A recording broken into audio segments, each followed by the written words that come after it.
예, 정부는 현재 비상입니다. 탄핵 정국 속에 AI 조류 독감 피해가 확산되면서 역대 최악의 사태가 우려되고 있는 상황입니다. 야, 사실은 벌써 최악의 상태입니다. 국회 농림축산식품해양수산위원회, 국회에서 가장 긴 이름을 가진 위원회입니다. 위원장 맡고 계시죠. 김영춘 더불어민주당 의원 스튜디오에 나와 있습니다. 고맙습니다. 예, 안녕하세요. 예. 요사이 그래서 그런지 얼굴이 좀 거칠어졌습니다. 예. 많이 걱정이 피곤하시죠? 많습니다. 예, 지금 뭐 현장을 많이 방문하신다 이랬는데 어디 다 가보셨습니까? 지난주에 저희 상임위원회 차원에서 충청북도 도청도 방문해보고 오송 지역 현장도 다녀보고 또 정부 세종 종합청사에 종합상황실도 방문해보고 그런 활동을 했고요. 오늘은 저희 상임위원회에서 이 대책 마련을 위한 그런 현안 보고도 듣고 상임위 전체 회의를 했습니다. 예. 사실 이 서울에 사는 서울 시민들 혹은 뭐 서울뿐 아니라 도시에 사는 분들은 이 뭐 AI 조류독감에 대해서 그렇게 민감하지 않겠습니다만 이 시골에 사는 분들은 뭐 매일처럼 길거리에서 소독약 뿌리고 해서 이 AI가 국가적인 문제라는 것을 이미 오래전부터 알고 있거든요. 예. 처음에는 살처분이 900만 마리가 넘었다, 1000만 마리가 넘었다 이러다가 드디어 2700만 마리. 우리나라 전체 닭수가 한 1억 6,500만 마리가 되는데 맞습니까? 예, 대략 그 정도 돼요. 오리도 꽤 많이 있죠? 오리는 한 900만 마리 가까이. 오리가 한 900만 마리요. 그러면 전부 다 합하면 1억 7,400만 마리예요. 그 중에서 지금 2,700만 마리를 그 살처분했다는 것 아닙니까? 뭐 학자들 얘기 들으니까 적게는 10%, 많게는 30%까지 살처분할 거라는데 지금 이미 산란계, 그러니까 알 낳는 닭 같은 경우는 한 30%를 살처분했고. 그러면 그래서 계란, 그 달걀이 뭐 계란이나 달걀 같은 건데 달걀이 그래서 좀 품귀 현상이 되는군요. 소매로 살 수 있는 우리 도시에서 보통 이제 가장 가까이에서 구매하는 그 식품이 계란 아닙니까? 계란은 한 40~50% 정도 소비자 가격이 올랐습니다. 지금 그래서 그런지 50%가 아니고 그 이제 100% 수준까지 가까이 간답니다. 이 10,000원짜리 한 판에 10,000원짜리 이대로 계속 가면 그렇게 될 공산이 큽니다.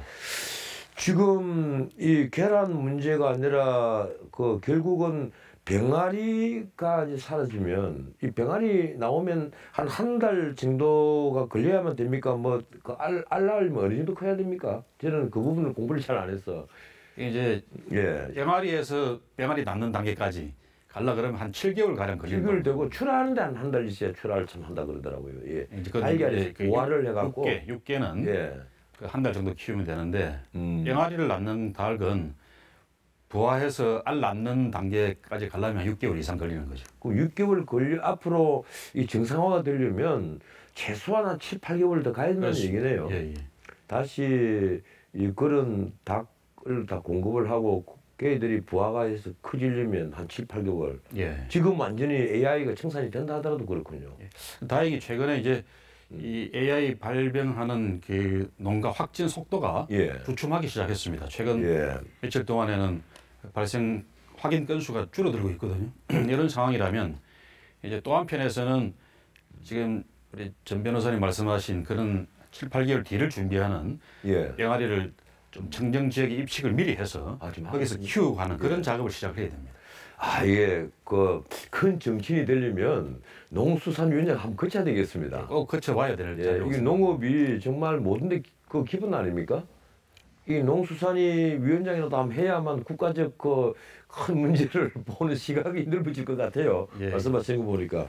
어쨌든 이제 달걀 문제가 그 도시에 사는 사람들이 이 AI에 대해서 직접 겪는 어떤 그 파장인데 이 시민들이 어떻게 생각하는지 저희들이 지금 나가서 인터뷰를 하고 지금 편집 중에 있습니다. 조금 이따가 한번 보시기로 하고요. 지금 그러면 달걀 이게 수입해야 된다 이런 말도 있던데 그건 어떻게 생각하십니까? 계속 이런 식으로 몇 달을 더 가면은 이제 달걀이 그야말로 품귀 현상을 빚고 뭐 가격이 뭐 한 판당 10,000원 이상 가고 이러면 어쩔 수 없이 계란을 수입해야 되는 그런 상황까지 올 수 있습니다. 그 수입이 가능한 겁니까, 그게? 결국 가격 문제인데요. 지금 현재의 상태로서는 뭐 수입이라고 한 것은 달걀은 오래 가지 못하는 생물이니까 비행기로 수입해야 되는데 현재는 가격을 맞추기 힘듭니다. 비행기로 뭐 들어온다면 그 가격은 굉장히 그렇죠. 비싸야 될 텐데요. 설령 지금 정부가 말하듯이 뭐 관세를 아예 안 매기더라도 가격 차이가 워낙 많기 때문에 비행기 수송료는 비싸고 그래서 현재로서는 안 맞지만 이렇게 몇 달을 더 가서 그야말로 우리나라에서 닭이 씨가 말라간다 이런 상황이라면 그런 비상한 방법도 강구할 수밖에 없을 겁니다. 지금 중국이나 일본 가까운 나라들도 AI 청정국은 아니지 않습니까? 그렇죠. 이런 데서가 아니고 특히 중국은 스페인이나 쓰고 있죠. 미국이나 호주나 이런 아주 멀리서 수송을 해와야 되기 때문에 결국 비교로만 와야 되겠네요. 그렇습니다. 정말 값비싼 달걀 시대가 올지 모르고 어쩌면 제과점의 빵값이 엄청나게 올라갈 가능성도 있겠습니다. 그런 일이 안 오도록 막아야 되고요. 다만 이제 이 생 달걀이 아니라 계란 가공품이라 그래서 그 알을 미리 까가지고 액체 상태로 들어온다든지 그 액란이라고 그러더라고요. 액란이라고 그러죠. 아니면 분말 형태로 들어온다든지 이런 걸 통해서 제과점이나 큰 식품 회사들은 그런 재료를 사용할 수는 있습니다. 그런 수입을 늘리는 것은 지금 확정적으로 추진되고 있습니다. 액란도 보니까 그게 시한이 짧더라고요. 그렇죠. 생물이니까요.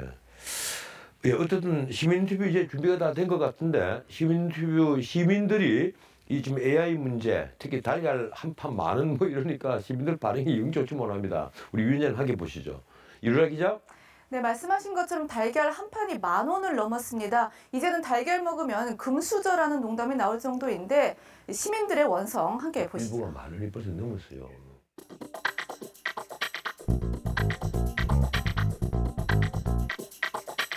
어마어마해요. 고깃값보다 더 비싸요 지금. 라면에 계란도 못 넣고 지금 계란 후라이도 못 해먹고 작년에도 그렇고 재작년에도 그렇고 AI가 있었는데 올해 유독 이렇게 계란값이 그렇게 올랐다는 것 자체가 나는 사실 이해가 안 돼요. 대처는 늦고 반응은 또 너무 뭐랄까 규제가 심하달까요? 뒤늦게 사회학방문처럼 뭐 계란 출하 자체를 금지해라 이래 되니까 식당이라든가 제과제빵이라든가 그런 부분들에 대해서는 약간 정부의 약간 보조도 좀 필요하지 않나. 정치인도 정신없고 정부도 정신없는 거 아닌가? 그 계란에 정신 쓸 수 있는 사람들은 없을 거예요. 정치인들 계란 먹을 자격 없죠. 지금 뭐 딴짓거리하고 앉았으니까. 당신들 계란 먹지 마. 이 결국 시민들 반응 어떻게 정리할 수 있을까요? 보통 시민 인터뷰에서 질문을 하면은 이 성별, 연령에 따라서 답변이 달라지는데 이 달걀값 폭등만큼은 최순실 게이트만큼이나 전 국민적 분노를 불러온 것 같습니다. 또 달걀값이 무서운 것보다 무능한 정부가 더 무섭다라는 누리꾼들의 반응도 눈에 띄었습니다. 이루라 기자 수고했습니다. 달걀값보다 무능한 정부가 더 무섭다. 박근혜 대통령 지금 뭐 권한이 징계되어 있지만 그만큼 이게 그 대통령 노릇 하기가 참 힘든 겁니다. 대통령이 결정해야 될 어젠다가 굉장히 많고 또 대통령이 알아야 될 어젠다도 굉장히 많다는 얘기거든요. 아마 대통령 지금 그 관저에서 편안하게 뭐 앉아서 달걀값 오른다고 한 판에 만 원씩이나 해? 원래 한 판에 얼마 했지? 이렇게 묻고 있을지도 모르겠습니다. 저는 그 달걀을 사러 자주 가고 하는데 제가 어젯밤에 솔직히 말씀드리면 그 사무실에 한밤중에 왔거든요. 이 눈길을 운전해서 왔는데 마트에 가니까 달걀이 없더라고요. 24시간 하는 마트에 가니까. 그래서 내가 정말 달걀이 지금 풍기는 풍기구나. 그렇습니다. 지금 양계협회장 이분이 오세훈 씨라는 분인데 한국의 닭이 다 죽고 있는데 지휘탑도 없는 이게 나라냐. 그러면 정부가 이 지휘탑 노릇을 못하면 국회가 좀 대신해서 하고 정책을 만들어내고 정부에게 독촉도 하고 해야 되는데 지금 어떤 방안을 세우고 있습니까? 사실 국민들 지적 말씀대로 우리가 정부가 이 초기 대응에도 실패하고 또 이미 재작년에 발생해서 한 2,500억 정도 많은 예산을 들여서 이 사고 수습을 했었는데 소잃고 외양간을 고친 것조차도 엉터리더라 이런 비판의 측면이 있습니다.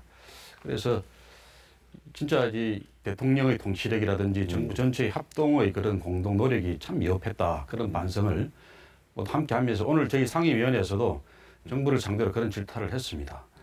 이제 일본하고 비교해 보면은 지금 우리나라는 농가에서 AI 확진이 난 게 한 32건인데 아주 야생 조류 철새에서 예. 한 32건 확진이 됐는데 예. 농가는 290 농가에서 발생이 됐습니다.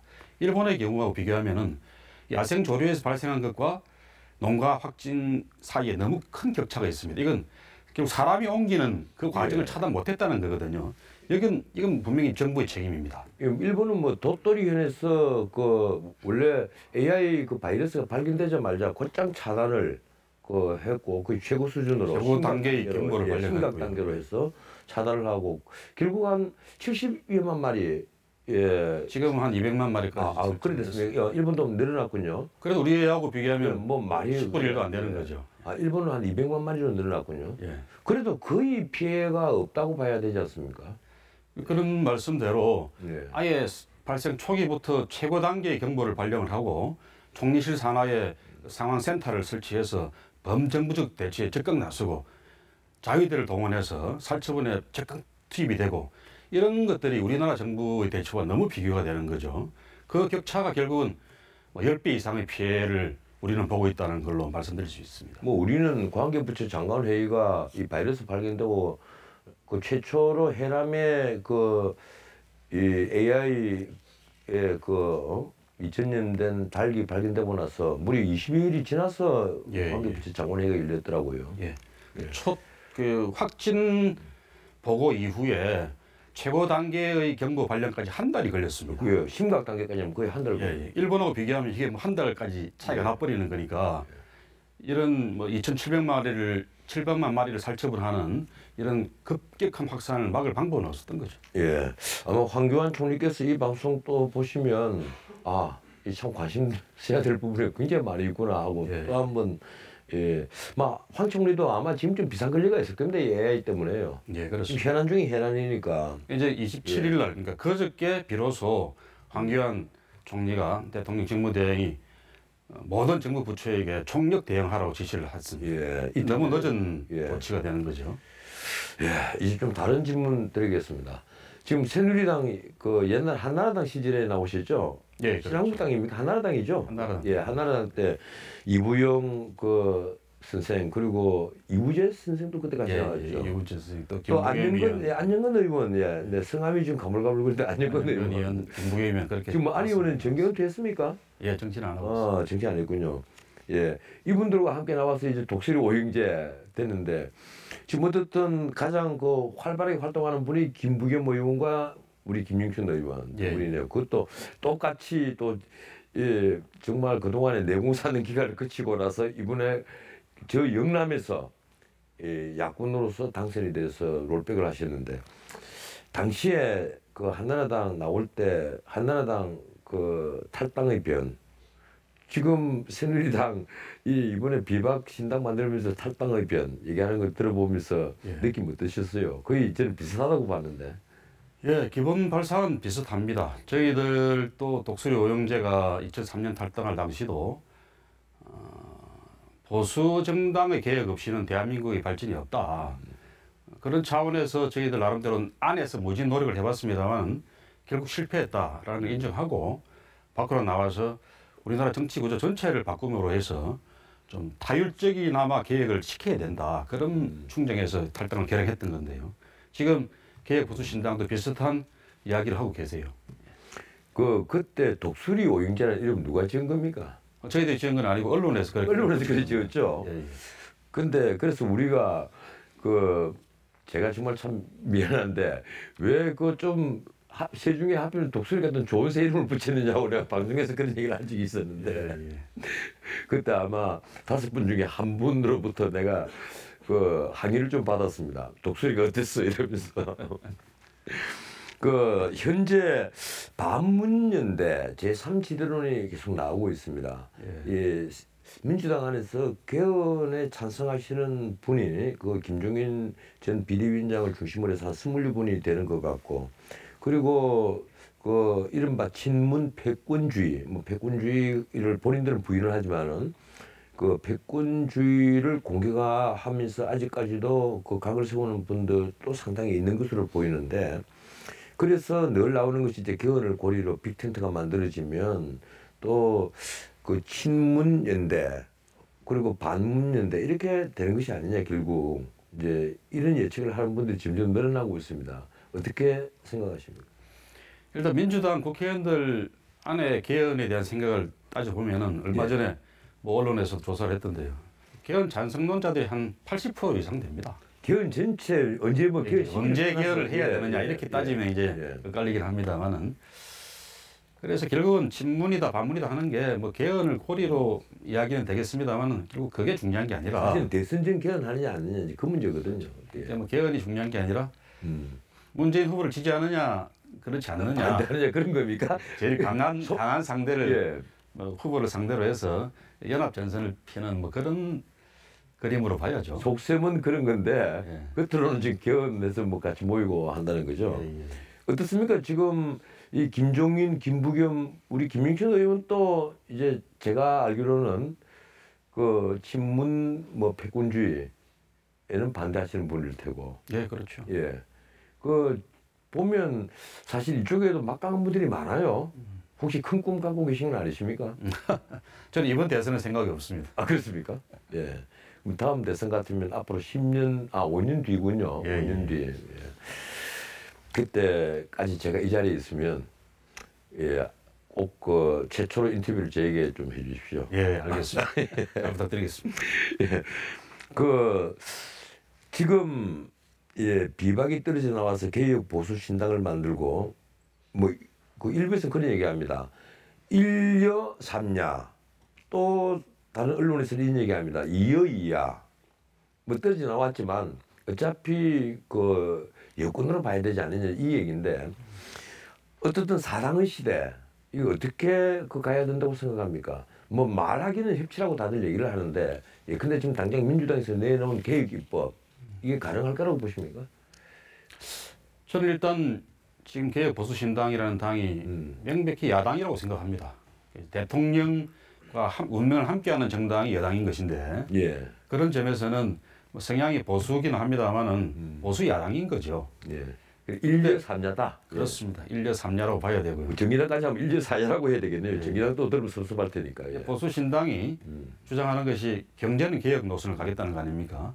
이제 안보는 기존의 보수 노선을 충실하겠다는 것이고 그렇다면 적어도 경제 영역에서 그동안에 우리 사회의 화두가 되어왔던 경제민주화라든지 뭐 재벌개혁이라든지 이런 영역에서는 야당끼리의 어떤 단일 대우가 충분히 형성 가능하고 그렇다면은 굳이 뭐 뒤로 미루고 갈 것 없이 내년 국회에서 그런 경제 민주화와 이 양극화 해소를 위한 그래서 우리나라 경제 발전의 새로운 동력을 만든다는 차원에서 즉시 개혁 입법에 착수한 것이 맞다고 보고요.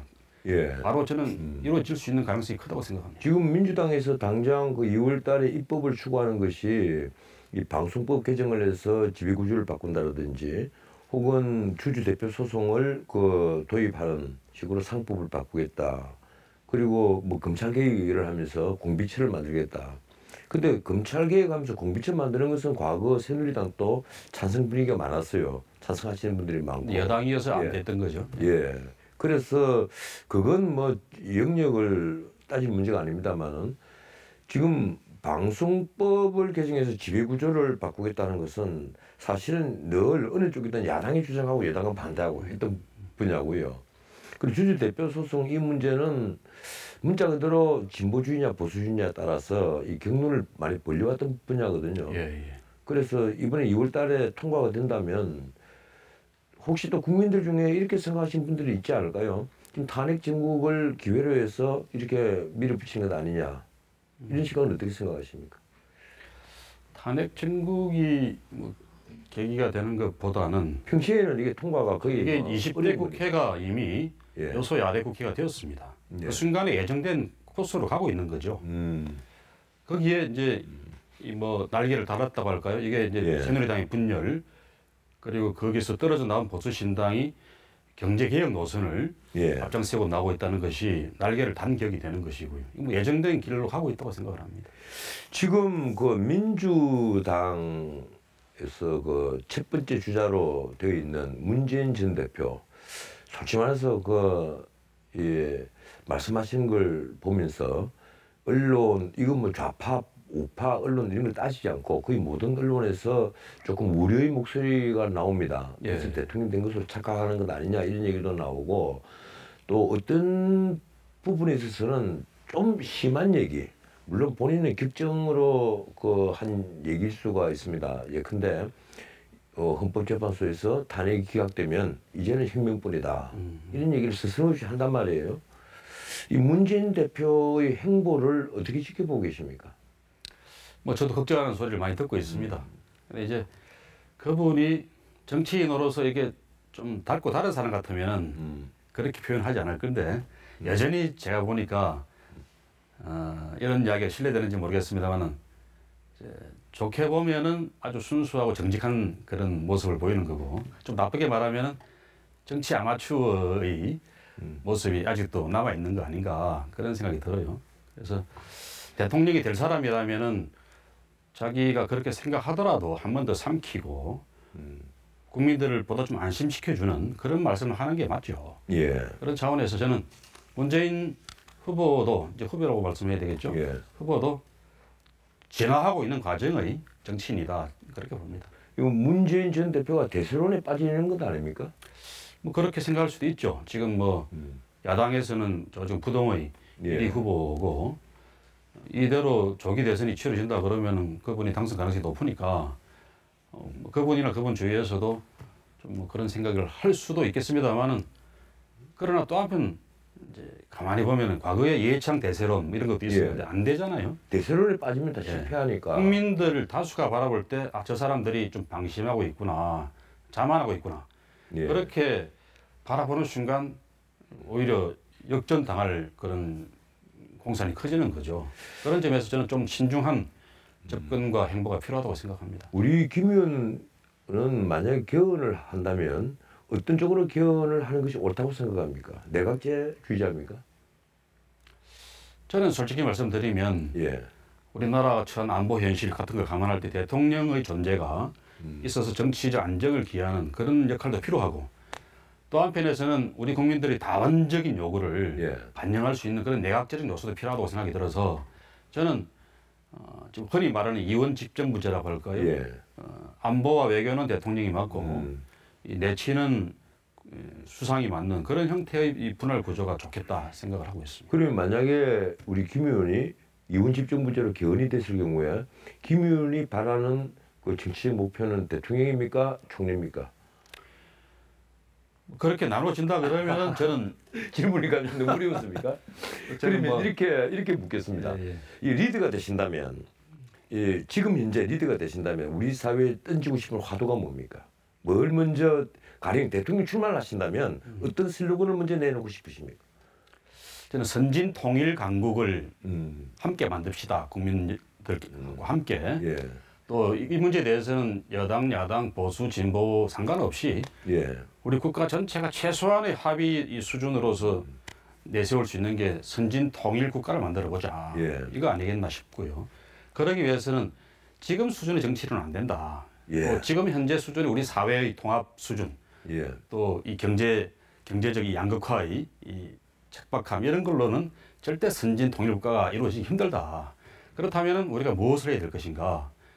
그런 차원에서 제대로 된 이 공정과 정의의 가치가 살아 숨쉬는 선진 국가를 만들 때 또 한편 통일 강국을 만들어가는 이 두 가지 목표를 위해서 국민적 합의를 추구하는 그런 통합의 정치를 해보자. 그런 주장을 하고 싶습니다. 그러면 그걸 위해서 정책 1순위 가장 먼저 내놓고 싶은 정책 하나 말씀해 주십시오. 마지막 질문입니다. 우선은 우리 내부가 튼튼해야 되겠죠. 그런 점에서 지금 한국 경제가 이런 정치적 혼란이 아니더라도 절대 위기 상황 아닙니까? 이 경제 위기를 타개할 방법은 뭐냐? 결국은 이 양극화를 해소하고 그 양극화 안에는 부자와 빈자의 양극화도 있지만 대기업과 중소기업의 격차도 해소해야 되고 수도권과 지방의 격차도 해소해야 됩니다. 그런 것들을 아우르는 양극화 해소를 통해서 새로운 경제 성장의 동력을 만들어내자. 그걸 저는 제1의 목표로 세우고 싶습니다. 어떤 선거에서는 이 빈부격차를 비롯한 이 격차 해소 이게 늘 화두인 것 같습니다. 또 우리나라 경제를 이 국면에서 새로 이렇게 세우기 위해서 그 방법밖에 없습니다. 알겠습니다. 오늘 여기까지만 듣겠습니다. 종종 모시겠습니다. 고맙습니다. 감사합니다. 예, 제가 자주 언급하지만 미국의 민주주의에 가장 큰 공헌을